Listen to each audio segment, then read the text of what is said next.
Office of the Chief Actuary. I'm Eric Galatas.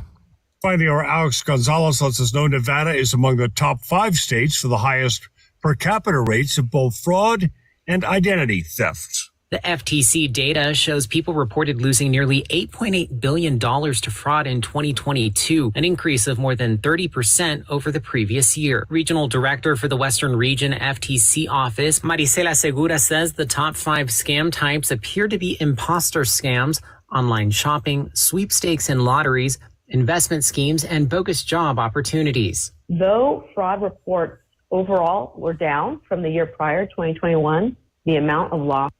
You still with me, Chuck? Yep, I'm here. I just lost your video feed. Oh yeah. Let me turn it on here. This is Mike Clifford for Public News Service, member and listener supported, heard on great radio stations, your favorite podcast platform. Find our trust indicators at publicnewsservice.org. KCHW 102.7 is Northern Lights Public Radio. We love serving our county. We've made special investments in generators and backup systems that in the event of disaster can be used to broadcast news and emergency information. As well, we now broadcast our emergency alert messages and Amber Alerts across our smartphone and internet broadcast platforms. KCHW 102.7, we're Northern Lights Public Radio, serving all of Stevens County.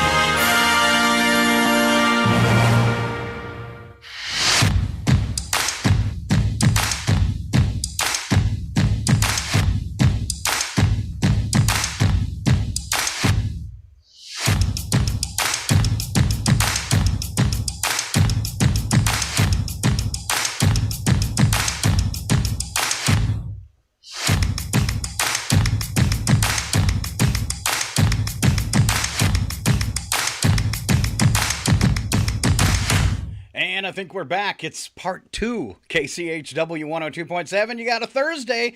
We're an Amigo short, but you do have myself, Scott Allen, and Mr. Chuck Ritchie. Yay, good morning. Whoop, whoop. I'm guessing you took the squeaky toy away from the dog. No, he actually decided on his own to lay down. All right, because that was a pretty awesome sound effect. I was thinking, man, that'd be kind of funny if it actually went through the whole show today. Well, the same squeaky toy, we got 2 of them. So for a while, there were a dog each with their own squeaky toy, sort of in stereo. Like Morse code or something, going back and forth. Yeah. All right. They were communicating with each other. All right. We got Chuck live from Cheweel, myself live from the state of the Maine. And look, I have a boat. So it's been so miserable here, I thought I would find something more appealing, like being on the water and nicer weather and that kind of stuff. So. Wasn't there an SNL skit they did about a song about being on a boat? I don't know, but if it comes to your mind, please sing it.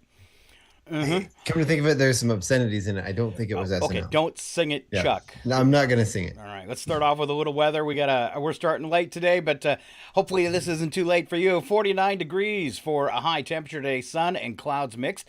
Looking at the cam up at the airport, it looks really nice. A nice start to a morning anyways. 26 and partly cloudy tonight.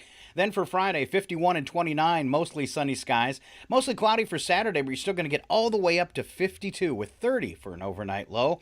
And Sunday, 53 and 37, partly cloudy skies each day, just like a 5% chance of precip. So you're going to have a great weekend, but look for showers Monday morning with a daytime high on Monday up around 47 and an overnight low around 36. So there should not be any snow involved in this whatsoever. Real quick, we'll take a look at what the kids are having for breakfast and lunch. And due to my little computer problem here, I got to pull a couple things up that I missed. For today's breakfast, you have mini cinnies, a variety of cereal, fresh fruit juice, and your choice of milk. And then for lunch today, for the kids, it's tacos. You can have a beef taco, refried beans, corn, fresh veggies, fresh fruit, and your choice of milk. Also, I'll throw in some salsa. There's an abbreviation after the beef, so maybe you can have a non-beef taco? I'm just guessing. All right. Would that be wrong? Do they make vegetarian tacos? Are there people that would eat a vegetarian taco? Yeah. You just use black beans instead of meat, or beans instead of meat. Okay. Yeah. Okay. Just a bean taco. All right. That's. I'm still having computer problems here. Bear with me. When I go to Taco Bell, I get crunchy tacos with beans instead of meat. Really? All right. Yep. That seems a little dangerous, but maybe not. I'm not a vegetarian, but I like their beans, and it goes nice with the crunchy shell. All right. Let's take a look at our community calendar and what's going on in the area. First, I guess, do you want to share? Do you feel like it's okay to share the news about the play that you auditioned for? I think it's safe. Okay. I mean, the emails have gone out. Basically, we were Catherine Patton, a wonderful woman. She was going to direct 9 to 5, and I tried out for it, and they had an amazing cast, but they didn't get enough males to try out for it. I was the only guy that tried out, and it turned out, in dealing with my recently deceased mother-in-law's estate, the only time we could get all the kids together and the family and the court date to change an issue with some things was in the first 2 weeks of May, which meant I was no longer able to do the play, which means the play had to be canceled. Oh man! Because they couldn't find anyone else to. Not enough guys auditioning. They couldn't find enough guys. Do you think it's because they're maybe scared of the musical part of it? I don't know, but it's 9 to 5. It's been since I was a kid. That was one of my favorite movies. I have a deep love of Dolly too, but so I'm really disappointed. It was going to be fun. It was a great script, and everyone else in the cast was fantastic. So now, is there any hopefully rumor? they'll be able to pick it up again later. Yeah, is there any rumor they're going to try and do a reset and bring us a different spring play? I think there was talk of that. I wasn't in those conversations, but I think there was mention they might be trying to shift gears and try to find something else that'll work. Because that was a big undertaking, requiring a really big cast and that kind of stuff. So we get it. Yeah. All right. Let's see. Coming up tonight, 5 o'clock. This takes place at the Catholic Church. Got some space there that they're letting the Chihuahua Faith Resource Group use to throw a St. Patty's Day dinner. Get you all warmed up for St. Patrick's Day tomorrow. They're making stew from scratch, and they want to let you know it's not affiliated with the church. It's open to the public, and everybody can come. So that starts at 5 o'clock tonight. A free meal, Chuck. Nice. Where was this at? That is taking place at the Catholic Church in Chihuahua. Right, oh, okay, 5 great. o'clock. All right.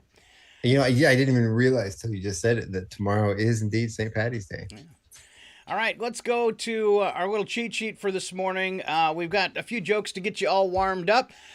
These are some lists of things, and the first one, Chuck, has signs. My cat Mooch might be trying to kill me. Mm-hmm. All right, Chuck. Yeah. When your cat seems mighty chummy with the dog all of a sudden. All right. That's always a red flag. For me, it'd be the neighbor's dog. Right.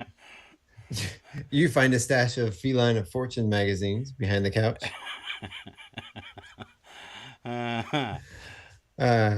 You find cyanide paw prints all over the house. That's kind of scary. Yeah, I think that would be more dangerous for the cat that has cyanide on their paws. Probably. You wake up to find a bird's head in your bed. Oh. Ooh. I have never, I've had a lot of my cat to bring a lot of things into the house that she caught outside, but at least she's never deposited them in my bed. What else you got, Chuck? The dropping of the litter box fell out red rum. Oh, we're talking about cats. The dog's getting angry. Yeah, Red rum. Red rum. In the litter box? In the litter box. Okay. I would just be impressed with the cat more than anything. Okay. You can spell? Yes. You catch him with a new mohawk, looking in the mirror, saying, "Mew looking at me, Mew looking at me." Mew looking at me. Okay. Takes a 10 of notes every time Itchy and Scratchy are on. Instead of dead birds, he leaves a carton of Marlboros on your doorstep. Okay. I mean, I don't smoke, but cigarettes are expensive, right? Yeah, I would think that would, for a smoker, that would be, a nice little surprise. A ball of yarn playfully tied into a hangman's noose. Okay. God, your cat can spell and has a dexterity to tie a knot. I'm impressed. She has opposable thumbs. Wow. You caught it sharpening their claws on your car's brake line. Ooh. Sign your cat doesn't like you. Yeah. He actually does have your tongue. That's disgusting. You skipped over one that your cat has taken a sudden interest in the wood chipper. I missed that one. Yeah, Wow. Yeah. Wow, get a little Fargo going on there. All right. I've got some reasons, and in case you've ever had that dream where you're at work or at school naked, some reasons to actually do it. All right. First one is gives bad hair day, whole new meaning. Nobody ever steals your chair. If you go to work naked, it diverts attention from the fact that you also came to work drunk. It's People stop stealing your pens, Chuck, after they've seen where you keep them. well, I'm not going to ask where you keep your pens. So that, with a little help from the canned Muzak, you can add exotic dancer to your exaggerated resume, George Santos. Nice. You can say, I'd love to chip in, but I left my wallet in my pants. Sorry. It's an inventive way to finally meet that special person you've been admiring in human resources. Oh. And you can always take advantage of the computer monitor radiation to work on your tan. There you go. Several reasons to go to work naked today. All right, I picked this one out for a friend. It says, things to say to chatty airplane travelers seated next to you. All right, Chuck, deliver these lines. Okay. Oh, I'm sorry. Did you say something? Or are the voices back? Would you like to hear about an amazing multi-level marketing opportunity? It's not Amway. Really, it's not. All right. Yo no hablo inglés. It's always effective. Okay. Unless you get someone that also speaks Spanish, and then you're in trouble because I can't speak Spanish. You want to see pictures of my cats? That's what I'd say. Get out my phone, because there's like more. It's strange that there's more pictures of my cats than my kids. Yeah. Let's see. Holds index and middle fingers together. Bring together with extended thumb, which is no in sign language. Oh, okay. So like you can't talk at all. Yeah, I could have just not read all that and just said makes the no sign in sign language. You could have. I could have if I had read this ahead of time. Yes. Typhoid isn't contagious, is it? Just cough. Hide in the miniature toilet to avoid the talkative seatmate. Ooh, I don't know. Those toilets give me claustrophobia and the fear of getting sucked out the airplane. The toilets are bad. When you flush them, they do that thing. And now they have threatening signs in there that tell you, don't smoke, don't vape, we'll know. But do they really? Yeah. All right. What else you got? I think there's a couple more. You have the right to remain silent. Anything you say can and will be used against you in a court of law. That would shut me up. If you were to die tonight, where would you spend eternity? You should say, if you were to die on this flight, where would you spend eternity? I'm an author. You want to hear about my books? And the last one? Does this look infected to you? Oh. Definite turn off on the plane. Yes, it does. Yeah, very infected. All right. I've gotten in trouble for this before, but I'm going to try it again. So there was talk about the current Pope retiring again. So I was trying to come up with cool Pope names. First one I had was... we just can't keep one in there, can we? It's because they put them in there when they're way too old. Pope Bob. Or Bob Pope. Bob Pope. He can run a TV show. Oh, you get a round of applause for that. Oh. All right. Pope version 159.0. I like that one. It'd be easier than having to learn their names, honestly. If he's kind of hip, you can call him Po Diddy. If he's German, you can call him Pope Meister. All right. If he likes music, you can call him Popapalooza. I like it. If he smells good, you can call him Potpourri. For Brandon Hansen, Pope Skywalker. Pope Benedict Jr. All right. Place I've always wanted to visit, the Copacabana. If he likes cola, Pope's a cola. Cartoons, Pope a Smurf. And then you probably won't get this one because you're not old enough, but HR Pope and stuff. There you go. Sorry. Oh, no, there you go. I can tell that's going somewhere, but I can't quite place it. It was a really bad show for kids, live action show for kids. HR Puff and stuff, right? Yeah, HR Pope and stuff. Yeah. All right. Here comes Chuck with the lamest hurricane names. And these actually were used. Okay, hold on. Is this? I'm not seeing this. It's right under HR Pope and stuff. No. All right. No, I got okay. nothing. I'll do it then. That's the end of the email. Okay. Then let's see. In 2004, we had Hurricane Charlie. 2005, it was Hurricane Dennis. 2003, Claudette. We had Edna in 1954. Hurricane Edna. Lenny in 1999. Hortense in 1996. Hurricane Felix in 2007. Hurricane Fabian in 2003. Hurricane Dolly in 2002. 1991, it was Hurricane Bob. All right. And so I had to come up with some dangerous names because, I think hurricanes should be much more insidious. So Hurricane Adolf. Ooh. Hurricane Brutus. Hurricane Caligula. That one really wasn't so bad. With Roddy McDowell. Hurricane Diablo. Hurricane Irville. For the ones that are a little south, Hurricane Fidel.